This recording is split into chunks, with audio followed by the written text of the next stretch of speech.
સુરત શહેરના રાંદેર પોલીસ સ્ટેશનની હદમાં મોડી સાંજે સિગારેટ પીવા જેવી ન જેવી બાબતમાં થયેલી બોલાચાલી લોહિયાળ સ્વરૂપ ધારણ કર્યું. સુરત શહેરના રાંદેર પોલીસ સ્ટેશનની હદમાં મોડી સાંજે સિગારેટ પીવા જેવી ન જેવી બાબતમાં થયેલી બોલાચાલી લોહિયાળ સ્વરૂપ ધારણ કર્યું હતું, જેમાં 33 વર્ષીય યુવકની ચપ્પુના ઘા ઝીંકી નિર્મમ હત્યા કરી દેવામાં આવી હતી. આ સનસનાટીભરી ઘટના બાદ વતન નેપાળ ભાગી જવાની તૈયારી કરી રહેલા એક સગીર અને એક આરોપીને પોલીસે ગણતરીના કલાકોમાં ઝડપી લઈ કાયદેસરની કાર્યવાહી હાથ ધરી છે. મળતી માહિતી મુજબ અડાજણના આનંદ મહલ રોડ પર આવેલી પારસનગર સોસાયટીમાં રહેતા અમર ઉર્ફે કાલુ દૌલતભાઈ પંજવાણી ઉંમર વર્ષ 33 સાંજના સમયે એક પાનના ગલ્લા પર ગયો હતો. ત્યાં તેમની સાથે કાયદાના સંઘર્ષમાં આવેલ એક બાળ કિશોર અને તેનો મિત્ર શ્રવણ ઉર્ફે ગોપાલ પણ સિગારેટ પીવા માટે ભેગા થયા હતા. આ દરમિયાન સિગારેટ પીવા જેવી તદ્દન સામાન્ય બાબતે અમર અને બાળ કિશોર વચ્ચે ઉગ્ર બોલાચાલી અને ગાળાગાળી થઈ હતી.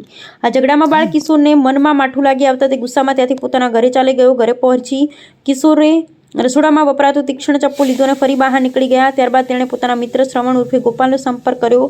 મોપેડ પર ફરી સિગારેટ પીવા જવાનો પ્લાન બનાવ્યો. આ સમયે શ્રવણ ઉર્ફે ગોપાલ મૃતક અમર પંજવાણીને પણ પોતાની સાથે લઈ આવ્યો. ત્રણેય જણા મોપેડ પર સવાર થઈને જઈ રહ્યા હતા ત્યારે ચાલુ બાઇકે ફરીથી તેમને વચ્ચે ઝઘડો થયો. બોલાચાલી એટલી ઉગ્ર બની ગઈ હતી કે મોપેડ ચલાવી રહેલા અમરે રામનગર સરકારી વસાહત પાસે ગાડી રોડની સાઈડમાં ઊભી રાખી દીધી હતી. ગાડી ઊભી રહેતા જ આવેશમાં આવેલા સગીરે ઉશ્કેરાઈ જઈ પોતાની પાસે છુપાવેલું ચપ્પુ ઘાટી અમરના છાતીના ભાગે ઝીંકી દીધું હતું. ગંભીર ઇજાઓ થતાં અમરનું ઘટના સ્થળ પર જ કરુણ મોત નીપજ્યું હતું. આ ગુનામાં શ્રવણ ઉર્ફે ગોપાલ પણ ઝઘડા દરમિયાન ત્યાં હાજર હતા. તેણે પણ મૃતક સાથે બોલાચાલી કરી ગુનામાં સાથ આપ્યો હતો.